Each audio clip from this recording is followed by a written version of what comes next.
ధ్యానమే ఆత్మానందమయి మార్గం.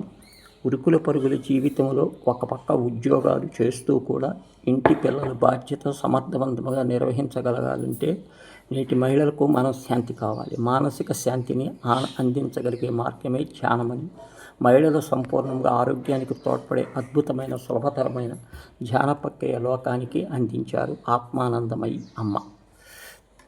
ఆరోగ్యం గురించి అవగాహన కల్పించి ధ్యాన మార్గం ద్వారా ఆందోళన, శాంతి, సమస్యలు తగ్గించి జీవితంలో అన్నీ కోల్పోయాం, ఇక మరణమే శరణ్యమన్న వారికి సైతము అపార విశ్వాసం కలిగించిన గొప్ప ఆధ్యాత్మికవేత్త ఆత్మానందమయి అమ్మ. తర్వాత సాధన మొదలుపెట్టిన తర్వాత బాగోగులు గమనిస్తూ వారి సమస్యలు వింటూ జీవితమే స్వాంతన బుద్ధి కూడా జీవితాన్ని నిర్దేశిస్తుంది. అమ్మ శిష్యుడు ఏ ప్రశ్న ఉన్నా అందరికీ సమాధానం ఇస్తూ శ్రేయస్సు అనవసరంగా పరిశ్రమిస్తుంది. ప్రపంచమంతా విధాలుగా ఆరోగ్యంగా ఉండాలంటే కుటుంబ శ్రేయస్సుని కాంక్షించాలి. మహిళలు ఆరోగ్యంగా ఎంత ముఖ్యమని అంటారు. మనోవికాస దోహదం చేస్తున్నారు. అమ్మ మాట విని ధ్యానం తప్పకుండా చేసి అనేక రంగాల్లో రాణిస్తున్న మహిళలు ఎందరో ఉన్నారు.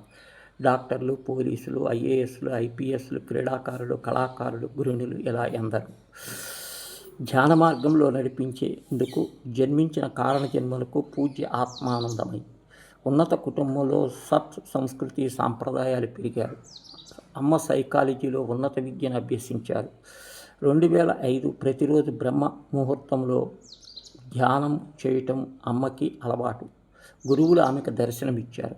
ఒక యుక్తమైన మానవతార్ బాబాజీ, మరొక ఋషి రూపంలో ఉన్న భోగసిద్ధర్ మహాతార్ బాబాజీ, షిరిడి సాయిబాబా, ఆది శంకరాచార్య, పూజ్యశ్రీ ఆత్మానందమయి దివ్య బాబాజీ యోగా ఫౌండేషన్ స్థాపించబడింది. ప్రపంచ దేశాల్లో కూడా ఉచిత ధ్యాన కార్యక్రమాలు, ఉచిత ధ్యాన శిబిరాలు నిర్వహించడంలో గర్భిణుల నుంచి మంచి సంతానం కోసము సుగ్న గర్భ సంస్కార్, బాలికలకు ఆత్మీయ సంస్కృతిని అందిస్తున్న శిక్షణ వంటి అనేక కార్యక్రమాలు సమాజంలో మంచి నెలకొల్పడం కోసం కృషి చేస్తున్నారు. విశ్వంలో ప్రాణకోటి అమ్మ ధ్యేయం.